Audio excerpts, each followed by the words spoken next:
Hello, I am Vanessa, your teacher of Brazilian history. Today we will explore the discovery of the maritime route to India during the Portuguese maritime expansion. The discovery of the maritime route to India was a decisive milestone in the Age of Discovery. At the end of the 15th century, the search for direct trade routes to the wealthy eastern lands became a priority for European powers, especially Portugal.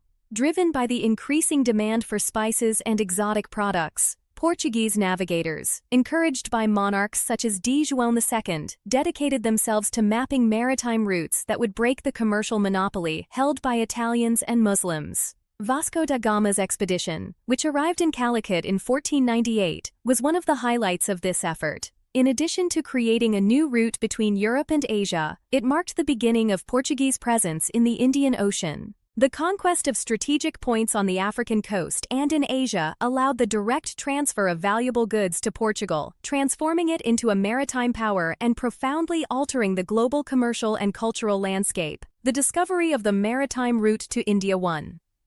Context of the explorations. João II sent emissaries, such as Pero da Covilhã and Afonso de Paiva, to Africa and Asia to gather information about the oceanic access to eastern regions, which at the time were reached only by mixed routes, land and sea, controlled by Italians and Muslims.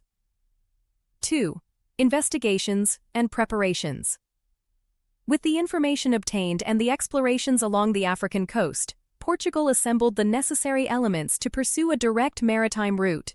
The arrival of Christopher Columbus in Europe and the subsequent confirmation that he had discovered a new continent, rather than a shortcut to India, led to negotiations between Portugal and Spain and reinforced the Portuguese policy of secrecy and discreet expeditions, which are now little documented. 3.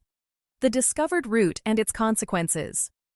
In 1497 to 1498, already under the reign of Dom Manuel I, Vasco da Gama's small fleet rounded the Cape of Good Hope and reached Calicut. This enabled the direct flow to Portugal of the valuable spice trade and other eastern products and marked the beginning of Portuguese occupation of strategic points in India and the Strait of Ormuz.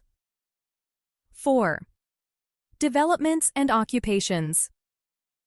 Throughout the century, the Portuguese established factories and fortresses along the African coast and in Asia, including São Jorge da Mina, Ormuz, and other strategic positions, consolidating a stable maritime route between Europe and the Orient. 5.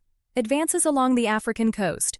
During the reigns of D. Afonso V and, mainly, D. João II, exploration of the West African coast advanced. Captains such as Diogo Cao and Bartolomeu Dias crossed the Congo and, in 1488, rounded the Cape of Storms, renamed the Cape of Good Hope, opening the concrete prospect of a fully maritime route to India. Thank you for watching the video. This publication is on the site bahia.ws.